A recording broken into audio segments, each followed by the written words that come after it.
사도 바울은 주님 안에서 항상 기뻐하라 이렇게 권면을 했습니다.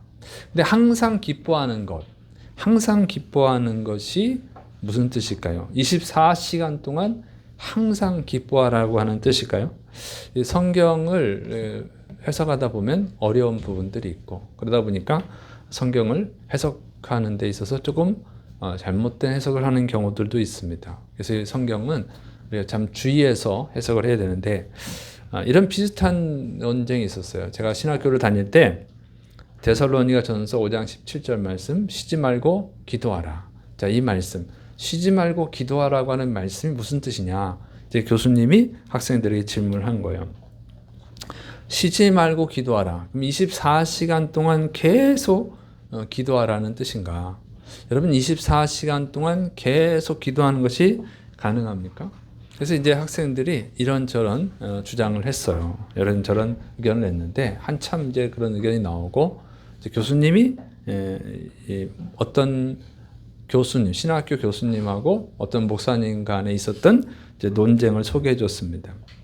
신학교 교수님은 이건 불가능하다. 쉬지 말고 기도하라고 하는 것은 불가능하다. 일도 해야지 밥도 먹어야지 잠도 자야 되는데 어떻게 24시간 기도를 할 수 있느냐 이렇게 말을 했어요. 그랬더니 한 목사님이 그거 불가능한 것이 아니라 가능합니다. 이렇게 한 거예요. 밥 먹을 때는 하나님이 귀한 음식 줘서 감사한다고 먹고 일을 할 때, 뭐 청소할 때는 이렇게 더러운 걸 쓰레기를 치우면서 나의 더러운 죄를 씻어 주십시오. 이렇게 하나님께 기도하면서 청소를 하고 잠잘 때는 또 꿈속에서 하나님께 기도하면서 자고 그러면 24시간 기도가 가능합니다. 자신은 그렇게 합니다. 이렇게 말을 했다는 거죠. 그 말을 듣고 신학생들이 와 감동을 받았어요. 야 정말 감탄이 되죠. 저도 감탄했어요. 아 그렇게 24시간 할 수가 있구나. 자 그렇게 생각을 했어요. 근데 이제 시간이 지나고 제가 이제 목회를 하고 성경을 연구하면서 생각이 좀 바뀌었습니다. 참 그분 열정은 대단하시다. 그런데 24시간 기도하는 것은 그 불가능하다. 왜냐하면 기도라고 하는 것은 뭡니까? 기도는 하나님께 하는 거예요. 하나님께 대화하는 거죠. 기도라고 하는 것은. 그러니까 24시간 기도를 하려면 24시간 하나님과 얘기를 해야 돼. 하나님과. 밥 먹을 때 감사합니다 기도하고 먹을 수는 있지만 기도하고 나서 먹는 거지. 먹을 때 그러면 계속 하나님하고 이렇게 얘기를 하면은 먹어지나요? 물론 생각으로는 할 수 있을 거예요. 생각으로는. 자, 그런데 사람은 어디 집중하게 되면 잘 다른 건 못하게 되는 거죠. 제가 운전을 할 때 누가 옆에서 말을 걸면 가끔 다른 길로 새요. 집중을 못하니까 다른 길로 샌다고. 자, 24시간요. 일을 하면서 청소하면서 물론 하나님께 기도할 수 있어요. 근데 그런 일만 있는 게 아니죠. 우리가 다른 사람과 대화할 때가 있어요. 대화를 하잖아요. 대화를. 그러니까 기도는 24시간 한다 그러면 계속 하나님과 대화를 해야 되는데 다른 사람하고 대화를 하면 그 순간만큼은 하나님과 기도하는 게 딱 끊어진 거잖아요. 그러니까 이거 24시간은 이제 불가능합니다. 이게 불가능하죠. 그런 식으로 하면은. 그래서 우리가 이제 어떤 일을 하는 데 있어서 너무 해석하는 데 있어서 너무 이렇게 성경 그대로 받아들이는 건 좋은데 성경의 뜻을 잘못 해석을 해버리면 좀 이상하게 되는 것입니다. 그래서 이거는 말장난이다. 달변가죠. 그렇게 말한 건 정말 달변가야. 어떻게 그렇게 기가 막힌 말을 잘할 수 있을까? 달변가인데 말장난이고 억지죠. 근데 그렇게 하다 보면은요, 이게 잘못된 신앙을 가질 수 있어요. 신비주의적인 신앙을 가질 수 있다고. 그리고 공로주의에 빠질 수 있어요. 우월감에 빠지죠. 나는 24시간 기도해. 왜 못한다는 거야? 이러면 다른 사람들을 무시하고 얕잡아보고 교만해지는 거예요. 교만해지는 거. 그래서 쉬지 말고 기도하라고 하는 것은 그런 뜻이 아니죠. 매일 기도하라는 거예요. 매일. 다니엘이 하루에 3번씩 기도했죠. 매일 기도했어요. 매일. 다니엘이 매일 기도는 했지만 24시간 매일 기도는 안 했다고. 다니엘이 국무총리인데 그럼 매일 24시간 기도라면 왕하고 얘기할 때 어떻게 하라고? 일이 안 되는 거죠. 일을 할 수가 없어. 그러니까 그런 식으로 해석하면 안 되고 다니엘이 하루에 3번씩 하루도 빠짐없이 매일 기도한 거, 하루도 쉬지 않고 기도한 거, 이건 가능합니다. 이런 식으로 이해를 하셔야 됩니다. 그래서 항상 기뻐하라 이 말씀도 마찬가지예요.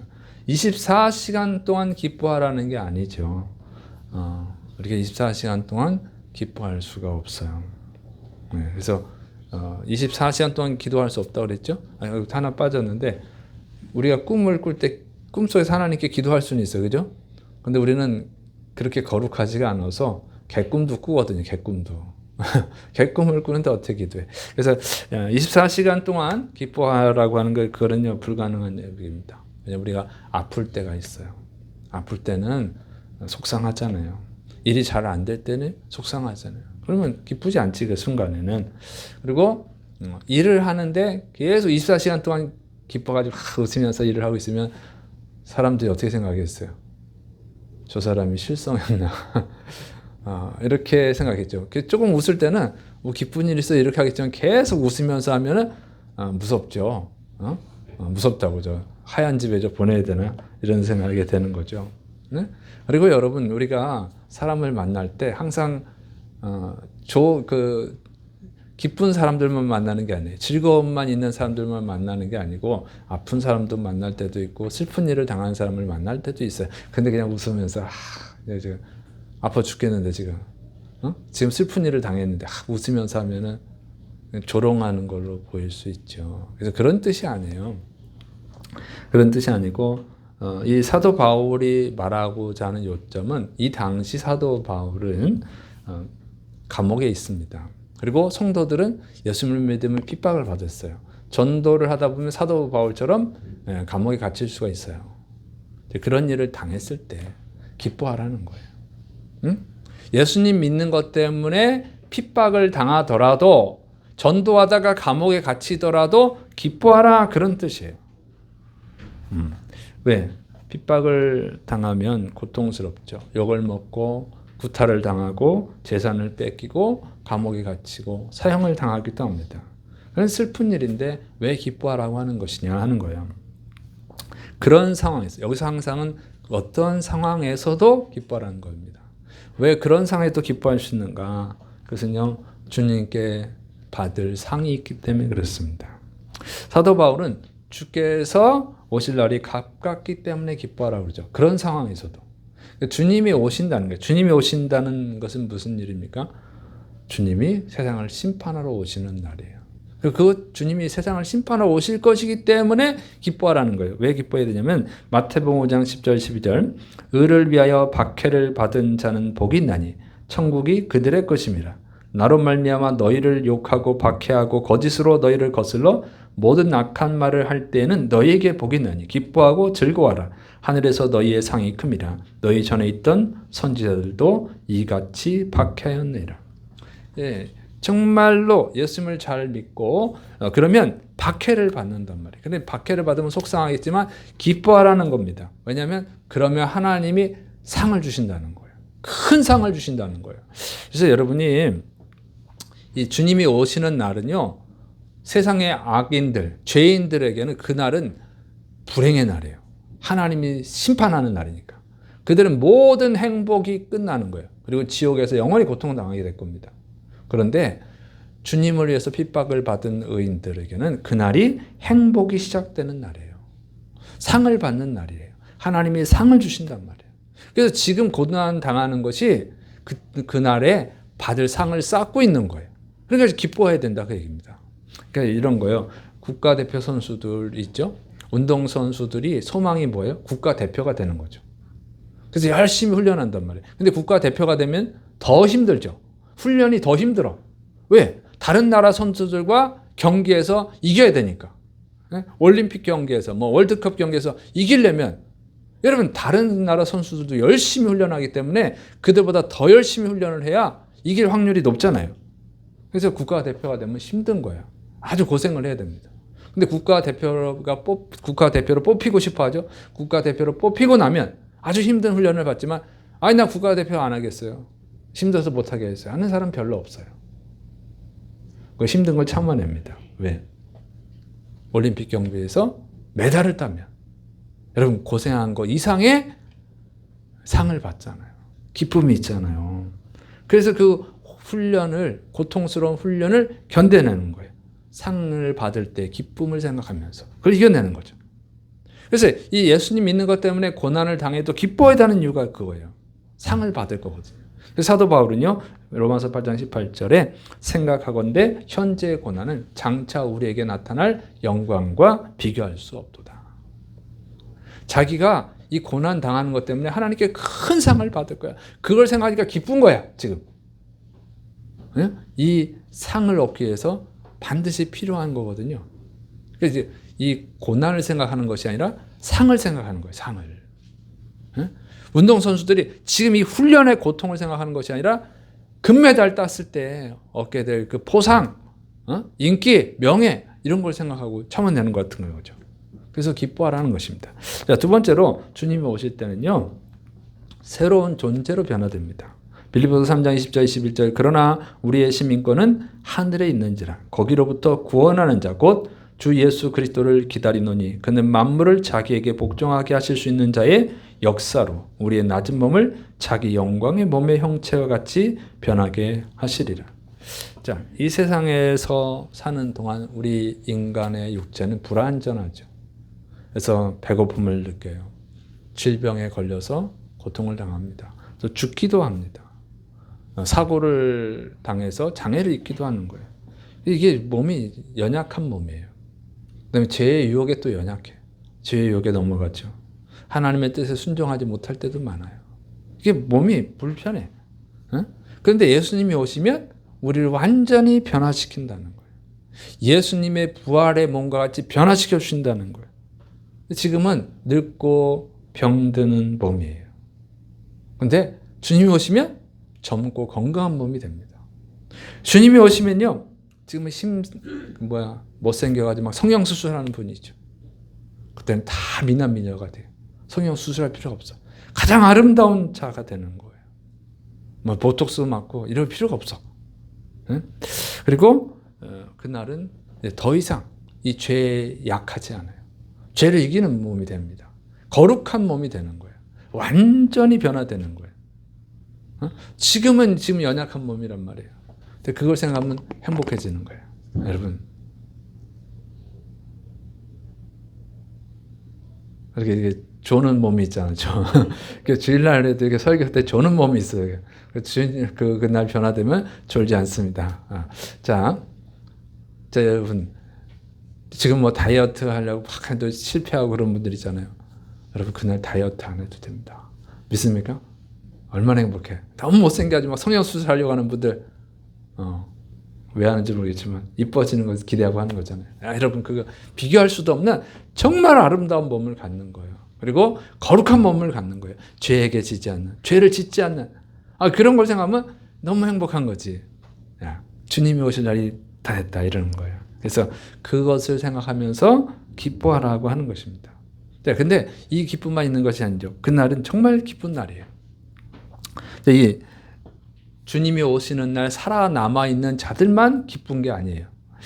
데살로니가전서 4장 14절 18절 우리가 예수님께서 죽으셨다가 다시 살아나심을 믿을진대 이와 같이 예수님 안에서 자는 자들도 하나님이 그와 함께 데리고 오시리라. 우리가 주의 말씀으로 너희에게 이것을 말하노니 주께서 강림하실 때까지 우리 살아남아 있는 자도 자는 자보다 결코 앞서지 못하리라. 주께서 호령과 천사장의 소리와 하나님 나팔 소리로 친히 하늘로부터 강림하시리니 그리스도 안에서 죽은 자들이 먼저 일어나고 그 후에 우리 살아남은 자들도 그들과 함께 구름 속으로 끌어올려 공중에서 주를 영접하게 하시리니 그리하여 우리가 항상 주와 함께 있으리라. 그러므로 이러한 말로 서로 위로하라. 자, 이 말씀은요, 당시 그리스도인들은 주님이 곧 오실 거라고 생각을 했어요. 사도 바울도 자기가 죽기 전에 예수님이 오시거나 아니면 죽은 직후에 곧바로 오실 거라 이렇게 믿고 있었습니다. 그런데 걱정이 생긴 거예요. 예수님이 오시기 전에 죽어버렸으니까. 자기 가족 중에 예수님이 오시기 전에 죽은 성도들은 근심이 되는 거예요. 이제 부활을 예수님 오시면 어떻게 하지? 죽은 사람이 어떻게 되나? 부활하는가? 부활한다고 하는 걸 믿는 사람도 있지만 부활은 없어 하는 이단들도 있었거든요. 그게 막 근심이 되니까 사도 바울이 이걸 설명을 해주는 거예요. 주님이 오실 때 그냥 오는 게 아니라 먼저 죽은 사람, 예수님을 믿고 먼저 죽은 사람들을 가족들을 다 데리고 온다. 그날은 기쁜 날이다 이거예요. 기쁜 날. 그날 주님을 만나요. 주님을 만나는 날 자기의 믿음의 가족들도 같이 만나는. 그렇게 사랑하고 보고 싶었던 아버지, 어머니, 자식, 딸 그날 만나게 된다는 거죠. 그러니까 기쁜 날이지. 그날은 다 보고 싶은 사람을 만날 수 있는 거예요.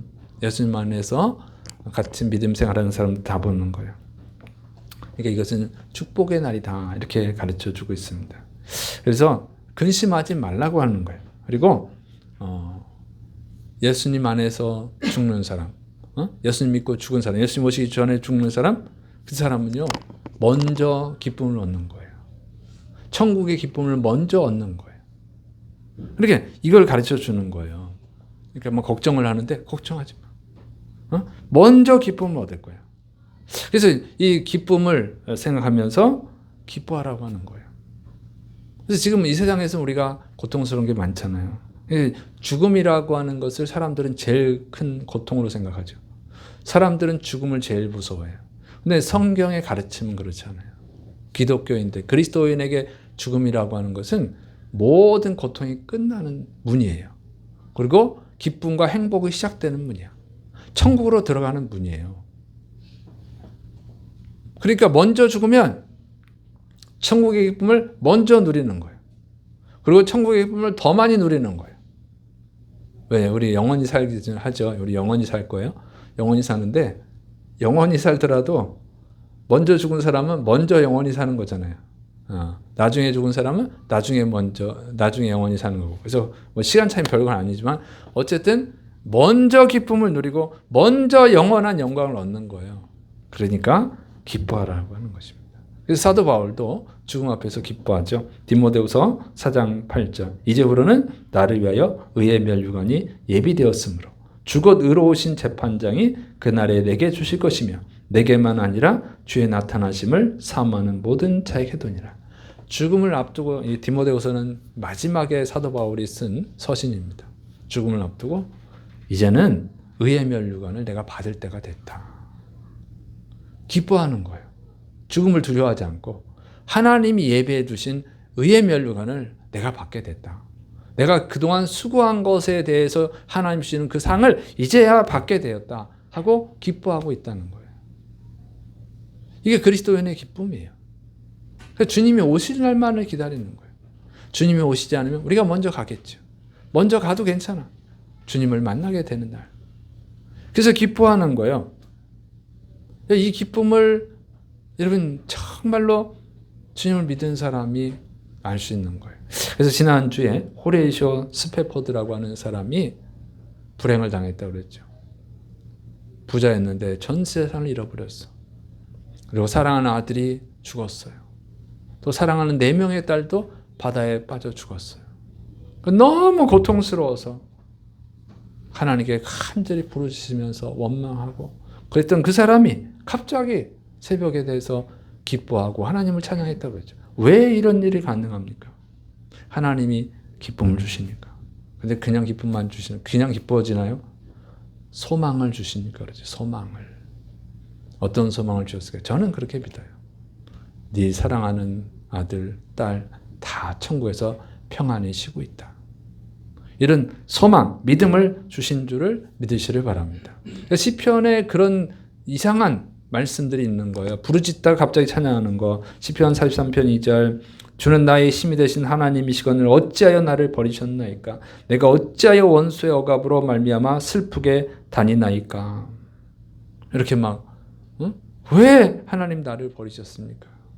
절망적인 얘기를 하죠. 하나님을 잘 믿는 사람이 왜 하나님 나를 버리셨습니까? 이렇게 원수가 나를 억압하게 왜 내버려 두십니까? 이렇게 원망하다가 시편 43편 4절 5절. 그런즉 내가 하나님의 제단에 나아가 나의 큰 기쁨의 하나님께 이르리이다. 하나님이여 나의 하나님이여 내가 수금으로 주를 찬양하리이다. 내 영혼아 내가 어찌하여 낙심하며 어찌하여 내 손에서 불안해하는가? 너는 하나님께 소망을 두라. 그가 나타나 도우심으로 말미암아 내 하나님을 여전히 찬송하리로다. 뭐 이렇게 하나님을 좀 원망하다가 갑자기 야, 너 정신 차려. 어? 하나님을 찬양하라. 자기 자신한테 갑자기 기뻐하는 이런 일이 일어나는 것이 바로 하나님의 위로예요. 하나님 주시는 기쁨이에요. 여러분 이런 것을 체험한 분들이 있을 거예요. 여러분 우리가 진짜로 예수님을 영접할 때 회개를 하게 되죠. 회개를 하면 신비한 현상이 일어나요. 어떤 일이 일어나면 그동안에 태어나서 지금까지 살아오면서 지은 죄가 갑자기 다 생각나는 거예요. 영화 필름이 샥 돌아가듯이 그냥 그 순식간에 아주 짧은 시간에 죄들이 다 떠오른단 말이에요. 이게 시간으로 측정할 수가 없어. 그냥 순식간이야 이거. 생각을 하려도 그렇게 생각하려도 오래 걸릴 텐데 순식간에 그냥 빛의 속도로 막 떠오르면서 회개가 되죠. 그러니까 회개를 한다고. 그리고 회개가 끝나면 갑자기 평안해져. 기쁨이 넘쳐. 그리고 하나님을 찬양하게 돼. 신비한 체험을 하게 되죠. 그게 하나님 주시는 평안이에요. 네 죄를 다 용서했다. 응? 네 죄는 다 용서받았다. 그럼 평안하잖아요, 여러분. 응? 사형당할 죄인한테 사면 얼마나 행복합니까? 이런 기쁨이에요, 이런 기쁨. 그래서 이런 식의 시편 기자들이 바로 이런 하나님이 주시는 평안을 얻어요. 하나님이 위로해 주시고 소망을 주시고 그래서 평안을 주시기 때문에 기뻐서 정신 차려. 이제 하나님을 찬양해야지. 이렇게 되는 거예요. 이게 신비한 은혜입니다. 신비한 은혜. 그러니까 호레이쇼 역시 저는 분명히 그런 체험을 했다고 봐요. 저도 그런 놀라운 은혜를 체험했어요. 저만 그런 게 아니라 여러분 정말 하나님을 믿은 사람들은 그런 놀라운 체험을 하잖아요. 슬픔 속에 간절히 기도하다가 갑자기 하나님 주시는 기쁨이 있어요. 자, 이것이 그리스도인의 기쁨이에요. 하나님이 그리스도인에게 주시는 기쁨이란 말이죠. 상황을 초월하는 기쁨이에요. 그런데 이런 기쁨만 있는 게 아니라 그 외에도 기쁨들이 많아요. 성도들은요, 성숙한 성도, 진짜 성숙한 성도들은 다른 성도가 잘 되면 기뻐. 믿습니까? 어떤 분은 왜 저 성도만 물질 축복 주세요? 왜 저 성도만 기도 응답해 주세요? 왜 저 성도만 자식이 잘 되게 해주세요? 하고 막 속상해가지고 나도 예수님 잘 믿는데, 나도 헌금했는데, 나도 봉사했는데, 나도 뭐 전도했는데 왜 나한테는 복을 안 주시고 왜 저 사람만 이렇게 복을 줍니까? 이제 원망불평하는 사람이 있어요. 어려서 그래요. 어려서. 네? 성숙한 성도가 되면요, 다른 성도가 잘 되면 기뻐요. 왜냐면 그 성도가 잘 되는 것이 자기가 잘 되는 거예요. 그리스도 안에서 한 가족이니까. 빌립보서 4장 1절 그러므로 나의 사랑하고 사모하는 형제들 나의 기쁨이여 면류관인 사랑하는 자들아 이와 같이 주 안에 서라. 사도 바울은 다른 성도들로 인해서 기뻐합니다. 데살로니가전서 1장 8절 주의 말씀이 너희에게로부터 마게도냐와 아가야에게만 들릴 뿐만 아니라 하나님을 향하는 너희 믿음의 소문이 각처에 퍼졌으므로 우리는 아무 말도 할 것이 없느라. 막 기뻐합니다. 다른 성도들이 잘 되는 게 기쁜 거야. 이게 기뻐요. 왜냐하면 그리스도 안에서 한 가족이니까. 그래서 기쁜 거예요. 가족이 잘 되면 기뻐야지. 가족이 잘 돼도 싫어하는 사람도 있어요? 그냥 병이야, 병. 병이야. 그렇죠? 큰 병이야. 걱정이시네. 자, 그럼 회개해야 됩니다. 자, 저는 진짜 여러분이 잘 되면 좋아요. 믿습니까? 제가 여러분한테 가끔인지 자주인지는 모르겠지만 어떤 잔소리도 좀 한다고 그러는 것 같은데 잘 되라고 하는 거예요. 믿습니까? 잘 되기를 바라지. 저는 진짜 여러분이 잘 되길 바랍니다. 왜냐면 성도가 잘 되면 저한테 좋아요. 우리 잘 되면 성도가 선물도 좋은 거 해주더라고. 성도가 잘 되면 선물도 좋아하죠. 그래서 내가 좋죠. 어려운데도 이렇게 좋은 선물 하는 성도도 있어요. 그러면 내가 마음이 아파. 마음이 어려운데도 이렇게 귀한 선물 하는구나. 그러면 이제 기쁘기는 하지만 또 마음도 슬퍼. 그러면서 그 성도가 복 받게 해달라고 기도를 하게 되죠. 근데 이제 성도가 잘 돼서 선물해주면 아주 기분 좋지. 잘 되는 거예요. 그래서 여러분 제가 여러분을 책망을 하든 잔소리를 하든 잘 되라고 하는 줄을 믿으시 바랍니다. 그래서 여러분이 잘 되면 저는 행복합니다. 이게 그리스도인이에요. 그리스도인은 다른 사람이 잘 되면 기쁜 거야. 그렇게 기뻐질 수 있기를 축원합니다. 근데 이런 기쁨 외에 또 많은 기쁨들이 있어요. 기도 응답의 기쁨이 있고, 찬양할 때 기쁨이 있고, 말씀 읽을 때 진리가 깨달아질 때 얻는 기쁨이 있고, 그리스도인의 기쁨이 굉장히 많아요. 근데 이 기쁨들을 모르고 신앙생활하는 거예요. 안타깝죠. 그냥 천국에는 가야겠고 지옥은 가기 있어서 억지로 죽지 못해서 신앙생활하는 거 너무 비참한 거예요, 여러분. 그러면 뭐가 되는 거예요? 종교 행위를 하는 거죠, 종교 행위. 그래서 그리스도인에게 주시는 기쁨을 얻으시기를 축원합니다. 자, 그런데 이것은 얻을 수 있는 거라는 거죠. 사도 바울이 이렇게 말합니다. 빌립보서 4장 4절, 주 안에서 항상 기뻐하라. 내가 다시 말하노니 기뻐하라. 자, 기뻐하라 그러는 거예요. 그러면 자꾸 기뻐하라 그러면 기뻐지는가? 또 이제 오해하면 안 돼요. 기뻐하라고 자꾸 기쁘다 하면 기뻐집니까? 이게 자꾸 성경을 이상하게 해석하는 분들이 있단 말이에요. 감사하면 좋은 일이 일어난다. 그래서 자꾸 하루에 100번씩 감사해라. 1000번씩 감사해라. 물론 경우에 따른 필요하지만 그렇게 감사한다고 해서 감사한 일이 발생하지 않습니다. 감사해서 감사한 일이 일어나는 경우도 있지만 그거는 특별한 경우잖아요. 여러분, 감사해서 항상 감사한 일이 있으면 여러분 계속 감사하고 사세요. 그런데 감사해도 안 되니까 감사를 안 하는 거 아니에요. 기뻐지는 게 기뻐집니까? 기뻐한다고 기뻐집니까? 기쁨은 여러분 내가 어떻게 할 수 있는 게 아니에요. 기쁨은 조절할 수 있는 게 아니라고. 감정을 조절할 수 있는 게 아니라고. 기쁨이 와야 기쁜 거지. 내가 내 마음을 기쁘게 할 수 있다면 뭐가 필요하겠어요? 기뻐지지 않으니까 기쁘게 하는 자극을 주는 거 아니겠어요? 이런 기쁨은 하나님의 은혜예요. 하나님의 임재 속에서 하나님이 은혜를 베푸실 때, 기쁨의 은혜를 주실 때 기뻐지는 거예요. 그래서 이거는 기뻐해야 되는 이유를 설명하는 거예요. 그리스도인의 기뻐할 수밖에 없는 소망에 대해서 말씀하는 거예요. 사도 바울, 나 지금 감옥에 있다. 근데 기뻐해라. 나 감옥에 있어도 기뻐하잖아. 너희도 기뻐해. 왜 기뻐해야 되냐? 하나님 주시는 소망이 있으니까. 그 얘기를 하려고 그러는 거예요. 그래서 이 사도 바울이 감옥에서 고난을 당하고 있는데도 기뻐하면 어떻게 해요? 성도들이 신기하네. 뭐가 있길래 그러지? 관심을 갖겠죠. 기쁨의 근원에 관심을 가질 거 아니에요. 그 얘기를 하는 거죠. 그래서 이거는요, 하나님의 은혜예요. 기쁨이라고 하는 것은 하나님이 주셔야만 되는 거예요. 우리가 기쁘게 내 감정 조절을 할 수 있는 게 아니고 감정이 생겨나야 기뻐지는 거예요. 그런 이제 외부의 자극에 의해서 그런 거죠. 제가 이제 언제인지 정확히는 모르겠는데 2000년대예요. 2000년대 패밀리 레스토랑이 한참 유행을 했습니다. 그래서 TGI 프라이데이스랑 베니건스랑 아웃백 스테이크 하우스 이렇게 세 개가 유행을 했죠. 그래서 막 전국에 다 생겨났어. 그래서 어떤 사람은 순례를 하는 거야. 베니건스도 가보고 아웃백 스테이크도 가보고 TGI 프라이데이스도 가고 다 가서 막 비교도 하고 그러는데 그때쯤 제가 한번 어느 매장인지 모르겠어요. 갔는데 맛집이라고 소문이 난 데를 갔어요. 갔더니 한 4-5팀, 4팀, 5팀 정도가 줄을 서서 기다리고 있더라고요. 아, 맛집이라 역시 좀 다르구나. 사람들이 줄을 섰구나. 이렇게 했는데 그때요, 뭘 주냐면 닭날개를 주더라고요. 닭날개 알죠? 닭날개 튀김. 응? 무슨 버팔로 윙인가? 이런 거 주잖아, 이런 거. 이런 거를 이제 기다리고 있는 사람한테 지루하니까 서비스 주는 거야. 아, 역시 맛집이라 틀리네. 그걸 딱 먹었더니, 아, 맛있다. 아, 맛있다. 이러면서 또 생각이 드는 게 뭐냐면, 저 안에 들어가면 진짜 맛있는 거 많이 먹겠구나. 그래서 기다릴 힘이 나더라고. 네? 기다릴 수 있는 힘이 생기더라고요. 이거 좀 네오팀 뭐 금방 빠지겠지.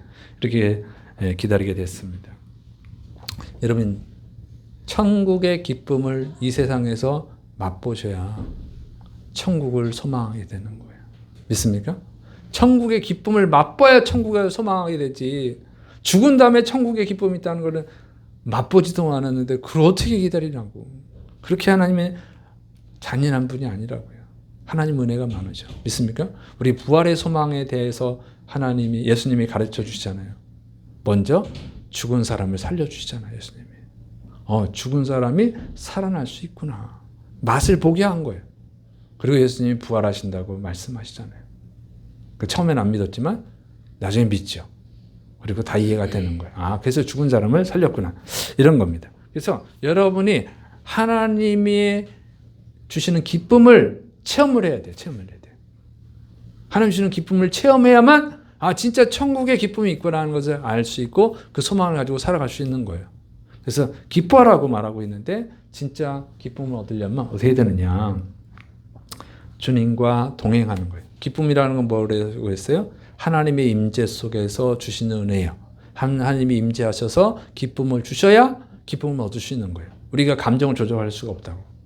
하나님이 주셔야지. 인간이 감정을 조작할 수는 있지만 오래 못 가요. TV 보면 기쁘지만 여러분 계속 TV 보면 웃으면서 눈물을 흘린다고. 이게 인간이에요. 여러분 웃으면서 눈물을 흘려본 적 있어요? 너무 불행해지면, 너무 슬프면 얼굴은 웃고 있는데 눈물이 난다고. 기쁨의 눈물이 아니라 고통의 눈물이에요. 여러분 술을 먹고 기뻐하는 분들 술 먹고 울잖아요. 술 먹어서 기쁨이 얼마나 오래 가겠어. 마약을 먹으면 마약을 주사를 맞으면 기쁘니까 그걸 하겠지만 그게 비참해지지 계속 기쁩니까? 인간이 조작해서 만들어내는 기쁨은 다 불행이에요. 하나님 주시는 기쁨만 진짜 기쁨이에요. 응? 여러분 배불르게 맛있는 거 먹어서 기쁠 수 있지만 살이 쪄서 슬플 거예요. 인간은 다 부작용이 있어. 하나님 주시는 기쁨만 완전한 기쁨이에요. 근데 그거는 하나님 임재 속에서 하는 거예요. 근데 하나님 임재하려면 하나님과 동행해야죠. 창세기 5장 22절 24절 무두셀라를 낳은 후 300년을 하나님과 동행하며 자녀들을 낳았으며 그는 365세를 살았더라. 에녹이 하나님과 동행하더니 하나님이 그를 데려가심으로 세상에 있지 아니하였더라. 여러분 에녹이 300년을 하나님과 동행했다는 거예요. 그래 하나님이 너무 에녹을 사랑하셔서 그냥 데려가셨어. 죽지도 않고. 그런데 여러분 이렇게 나와요. 히브리서 11장 5절 믿음으로 에녹은 죽음을 보지 않고 옮겨졌으니 하나님이 그를 옮기심으로 다시 보이지 아니하였느니라. 하나님이 에녹을 너무 사랑해가지고 그냥 데려가셨단 말이에요. 그런데 여러분 에녹이 300년 동안 하나님과 동행을 했단 말이죠. 여러분 300년 동안 동행하는 것이 가능합니까? 300년 동안.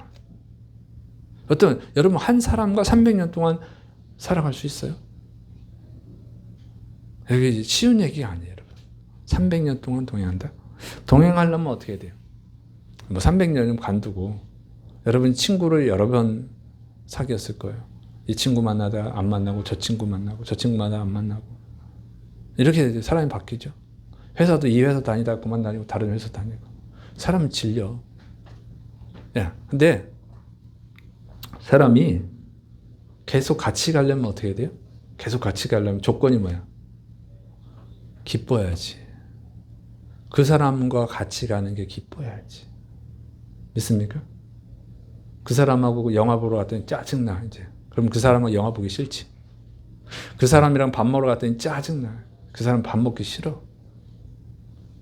네? 근데 그 사람하고 같이 밥 먹으면 기뻐. 그럼 그 사람하고 또 마침 먹고 그 사람이랑 영화 보러 가면 기뻐. 그럼 그 사람이랑 또 영화 보러 가고 그 사람이랑 여행했더니 기뻐. 그럼 또 그 사람이랑 같이 여행 가고 이렇게 되는 거예요.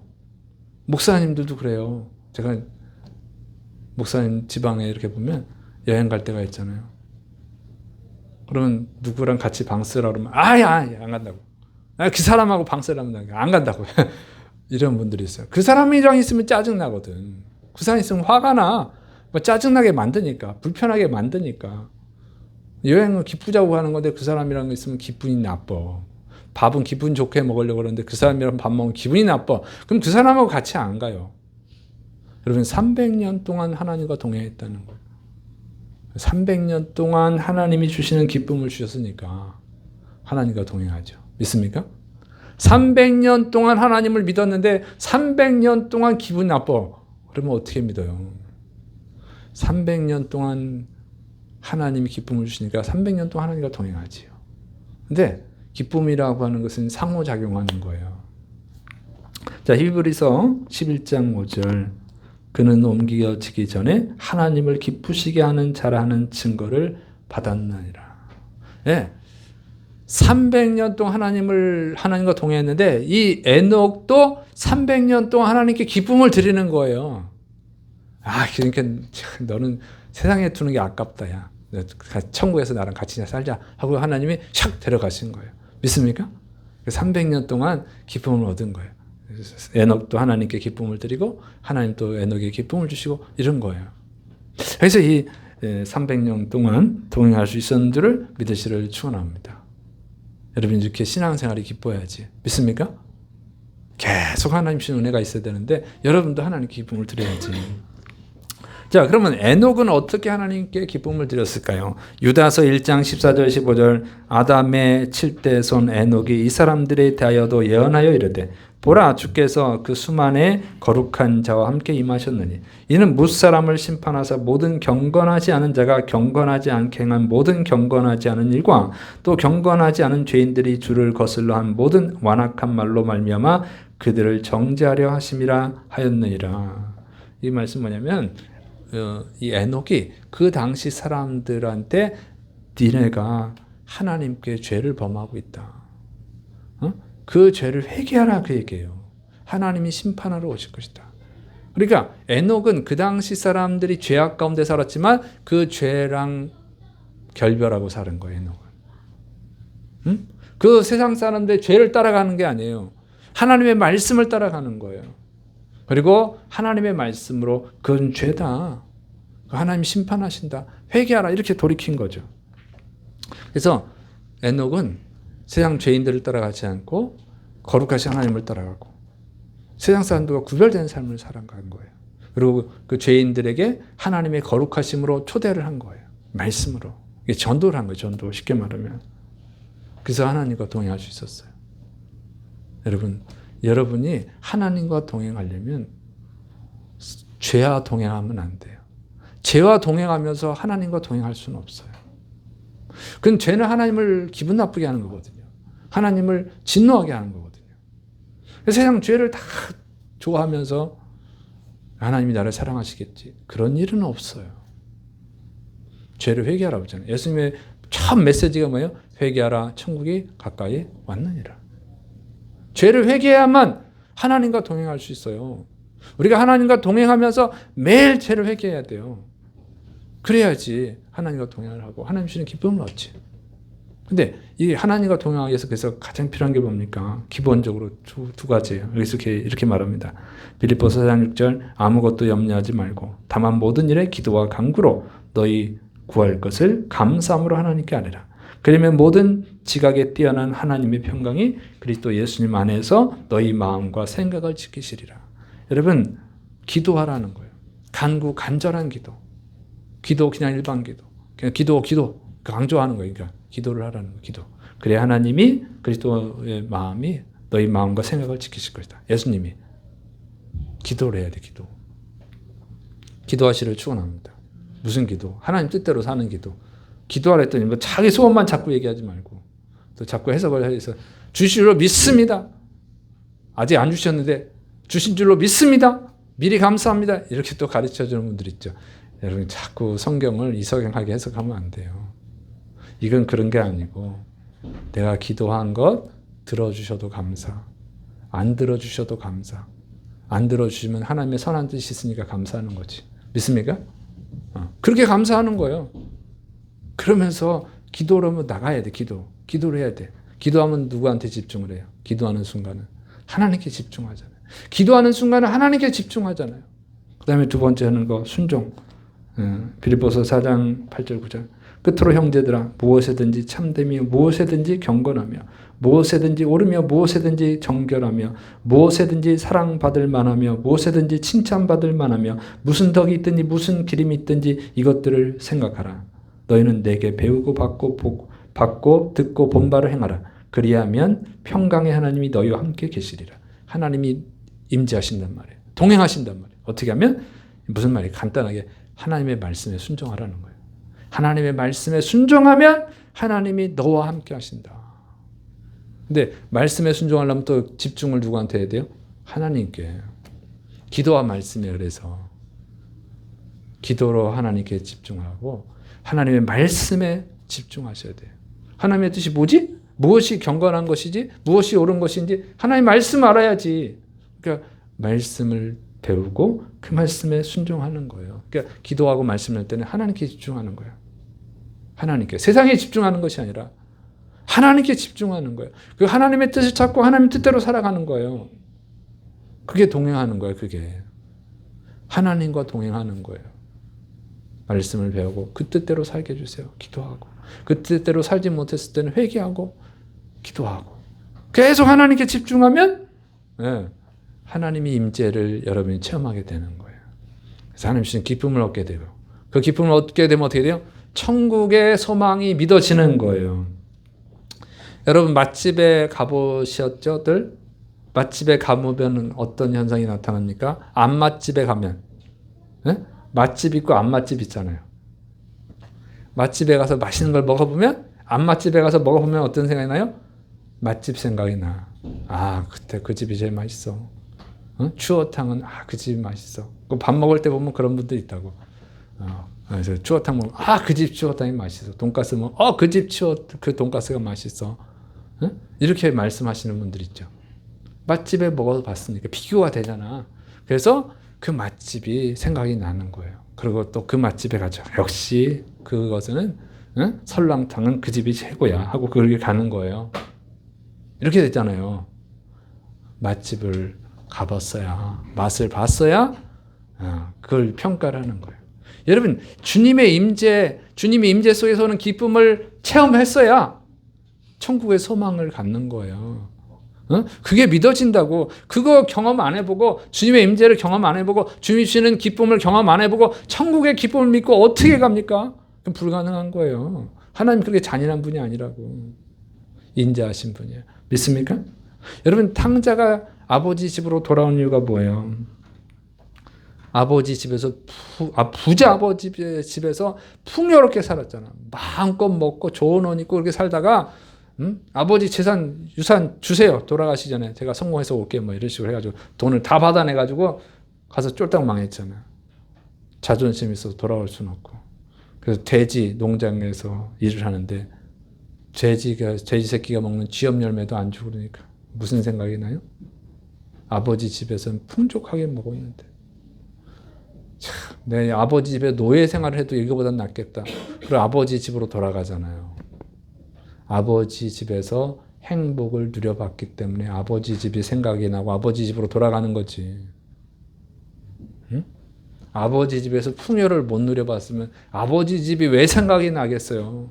안 돌아가지. 지금 아버지 집보다 더 잘 살면 아버지 집에 왜 돌아갑니까? 여러분이 그리스도인에게 주시는 하나님의 기쁨을 체험을 해야 됩니다. 믿습니까? 하나님이 그리스도인에게 주시는 기쁨이 있어요. 이 기쁨을 막 체험하고 한두 번이 아니고 여러 번 체험하고 또 큰 기쁨을 체험하면 세상으로 갈 수가 없어. 세상으로 가봐야 잠깐 인간이니까 잠깐 들어갔다가 에이 여기는 별거 아니야. 그래도 그 맛집이 최고지. 이렇게 하나님 주시는 은혜가 최고지. 하나님 주시는 기쁨이 최고지 하고 하나님께로 돌아온단 말이에요. 그래서 여러분 하나님 주시는 기쁨을 얻을 수 있기를 축원합니다. 아직도 그런 기쁨을 얻지 못했다면 세상에서 얻는 기쁨보다 더 큰 하나님 주시는 기쁨을 얻지 못했다면 여러분 정말 간절히 기도하셔야 돼요. 세상 거 아무것도 아니야. 사도 바울은 다 버리잖아. 다. 그 아무것도 아니야. 하나님 주시는 기쁨에 비하면 세상에서 얻는 기쁨은 그냥 배설물에 불과해. 그리고 하나님께로 돌아오잖아요. 하나님과 동행하잖아요. 그래서 여러분 이런 하나님 주시는 기쁨을 얻으시기를 축원합니다. 믿습니까? 정말 주님과 동행하세요. 더 가까이 주님 앞에 나오세요. 그러면 기쁨이 더 커져. 더 커진다. 응? 그래서 그 기쁨 때문에 그냥 그 고통스럽다가도 그 기쁨을 생각하면 할렐루야 되는 거야. 할렐루야. 기뻐지고 그 소망이 생겨서 주 예수와 동행하니 그 어디나 하늘나라. 믿습니까? 이렇게 찬양하게 되는 거예요. 그래서 자꾸 그냥 가끔 찬양이 나와. 입에서 나도 모르는 사이에 막 찬양이 나와. 할렐루야 찬양하고 이렇게 되는 거예요. 그래서 여러분 계속 반복적으로 신앙생활 할 수 있는 거예요. 믿습니까? 여러분 새벽 예배 안 드리면 누가 제일 편하다고? 내가 제일 편하다고. 내가 새벽 예배를 드리잖아요. 우리가 기도회 안 하면 누가 편하다고? 내가 편해요. 여러분 인터넷 예배 드리면 누가 편해? 내가 편해요. 그런데 여러분 내가 편하자고 여러분에게 하나님 주시는 기쁨을 못 느끼게 할 수는 없잖아요. 응? 여러분 정말 하나님 주시는 기쁨을 얻을 수 있기를 축원합니다. 믿습니까? 응? 저는 그 기쁨이 너무 커서 내가 옛날에 그랬지만 누가 3억 준다고 됐다고. 3억 안 받아도 된다고. 3억도 거절했어요. 3억 이상 나한테 준다고 한 사람은 아직은 없었어. 근데 그거 별거 아니에요. 그래서 정말 여러분 하나님 주시는 기쁨을 얻을 수 있기를 축원합니다. 그리고 거기에서 가장 기본이 뭐라고? 기도와 말씀으로 하나님과 동행하시기를 축원합니다. 기도하겠습니다. 네. 사랑이 많으신 하나님 아버지, 주의 사랑하는 백성들이 하나님이 그리스도인에게 주시는 기쁨을 얻게 하여 주시옵소서. 이 맛보기 기쁨이라도 얻어야 천국의 소망을 갖습니다.